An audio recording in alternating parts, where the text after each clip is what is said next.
Yo, what is up guys, Matt Wick here, and I am back with another NHL 19 video. This one is going to be on custom sliders and gameplay settings.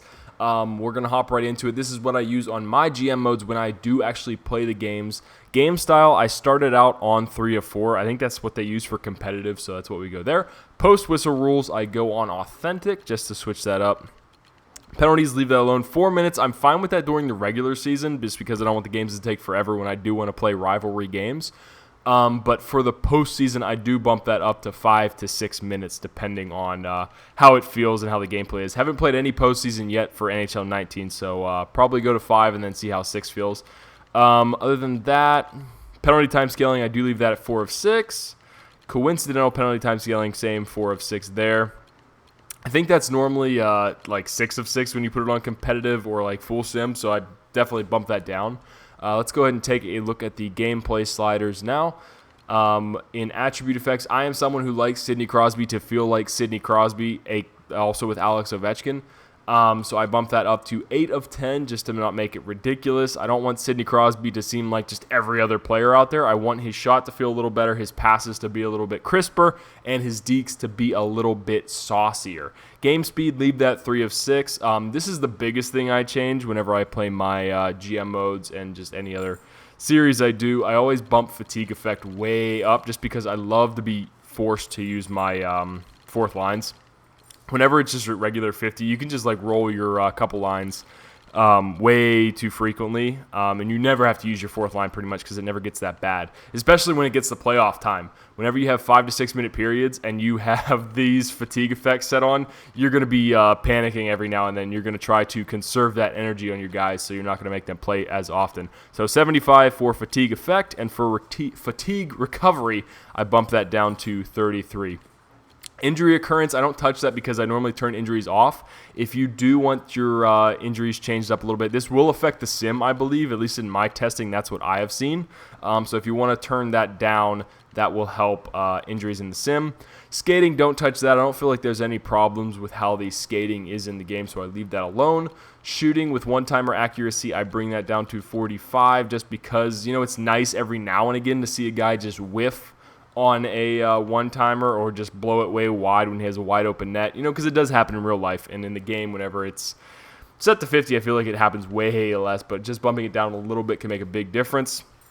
Shot accuracy, leave that alone. Slap shot accuracy, I do turn that down to 42. I have found is a good level there, so your defensemen are not just ripping top shelf cheese balls constantly. Leave the shot power alone.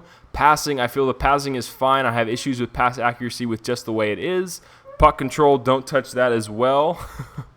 Goalies, I feel like the goalies are good. The one thing I will turn down always is the goalie passing, just because I feel like they pass a lot, and turn up the cover frequency just a little bit. But the big thing is that goalie passing, just because I feel like they will get themselves into trouble with it being that high. Checking, I don't feel like there's an issue with the checking at all. I feel like it's good to get big hits. Sometimes the hits are a little bit too big. Dog is like looking for the toys under the bed. I don't have a problem with any of the checking, like I said. The rating, I like how they did turn that up, so that is nice.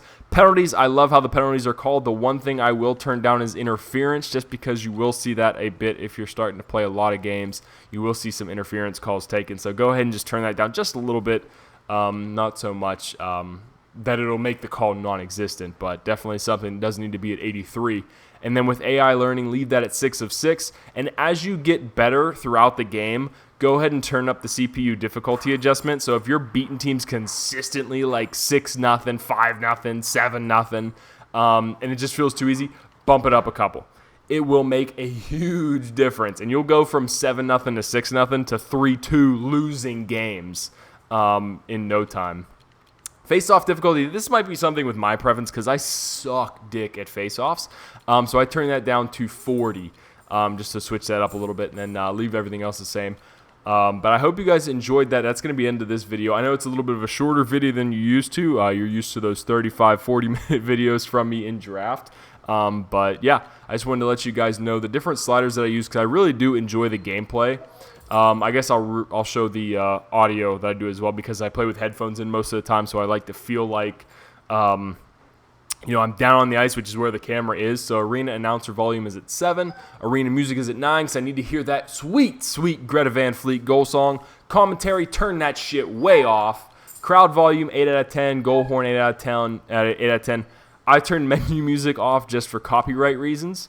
And the sound effects on the ice, I turn up to 10 out of 10, so that is the thing I hear the most. And visual settings, I don't think I touched any of that. Dynamic high is what I use on my camera. So I hope you guys enjoyed the video. That's going to be the end of it. Let me know in the comments below if you want to see anything else that I use for custom settings. But yeah, peace.